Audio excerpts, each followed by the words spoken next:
Head inimesed, tahaks teile eelkõige öelda tänusõnad. Me väga täname teid sellest, et te olete siin, te olete mõistuse hääl ja see hääl peab kõlama ja õiglus tuleb seada õigele kohale. Te kindlasti saate olukorrast tunduvalt paremini aru, mis tegelikult Eestis toimub, kuidas tegelikult inimesed elavad ja mis tegelikult tuleb teha selleks, et asja parandada. Te olete tunduvalt mõistlikumad kui need siin inimesed, kes töötavad siinsamas Riigikogu majas. Me oleme hästi palju erinevaid teemasid üles tõstatanud, teinud ka ettepanekuid lähtuvalt rahva tahtest, rahva ootustest. Siinsed inimesed, Riigikogu liikmed, eelkõige, kui me räägime eelmistest perioodidest, Reformierakond, Eesti 200, sotsiaaldemokraadid on alati need otsused, mida me oleme teid kuuldes siia esitanud, hääletanud maha. Nad on tegelikult käitunud vastu teie tahtmist. Ja kui lähtudes praegu viimastes küsitlustes, siis praegusel valitsusel ja koalitsioonil ei ole enam rahva mandaati. Meil on valitsus, mille populaarsus on 18%. 18% meie rahvast endiselt usaldavad neid.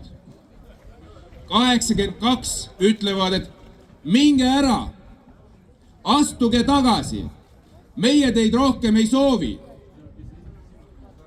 Ja nemad neid ei kuula. Nemad valitsevad edasi, vaatamata sellele, et tegelikult suurem osa ühiskonnast ütleb selgelt, meie soovime erakorralise valimisi. Mis te arvate sellest? On see rahva tahe, et tuleks erakorralised valimised? Ja see valitsus praegusel kujul ei saa jätkata. See valitsus võtab raha meie rahakotist, eelkõige inimeste rahakotist, kes ei ole kõige jõukamad. Ja kui me räägime, et kus me tegelikult võiksime eelarvesse raha võtta, näiteks pangad, mis on tegelikult, ju me teame väga hästi, viimaste aastate jooksul teeninud meie lihtrahva ja meie ettevõtete arvelt suuri kasumeid, siis neilt see valitsus ei nõua seda, et nemad panustaksid ühiskonda, ei nõua seda, et nad panustaksid julgeolekusse. Aga eeldatakse ja oodatakse, et seda teeks tavarahvas ja ka ettevõtjad. Teiselt poolt me näeme olukorda, kus ettevõtjad ütlevad, meie rohkem ei jaksa, meie rohkem tegelikult ei saa, sellepärast majandusega see valitsus ei ole tegelenud. Lisaks inimesed ütlevad, et aitab, me ka ei jaksa, kui palju on võimalik meid koormata. Et tehke need otsused, mida tegelikult üks mõistlik valitsus peaks tegema. Langetage käibemaksu toiduainetele, et meie saaksime osta soodsamatel tingimustel toitu, nii nagu 90% Euroopa liikmesriikidesse on tunduvalt väiksem käibemaksumäär toiduainetele. Lisage pankadele pangamaks, et ka nemad panustaks ühiskonda, tehke need liigutused ära ja siis juba läheb paremaks.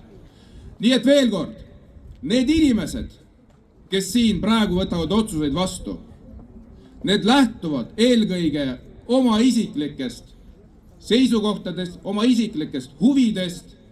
Ja kui ma olen öelnud nendele ja ka puldist, kui ma esinesin, et sõbrad, mõelge riigimehelikult. Meie Keskerakonna fraktsioon on nõus erakorraliste valimistega. Meie Riigikogu liikmed ei karda neid valimisi. Nemad kardavad ja nemad ei soovi.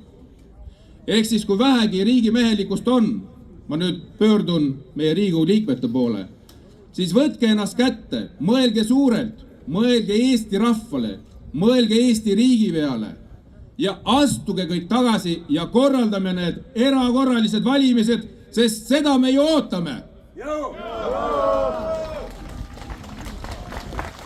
Jõudu meile ja olge meiega kaasas, oleme koos ja koos me oleme tugevad.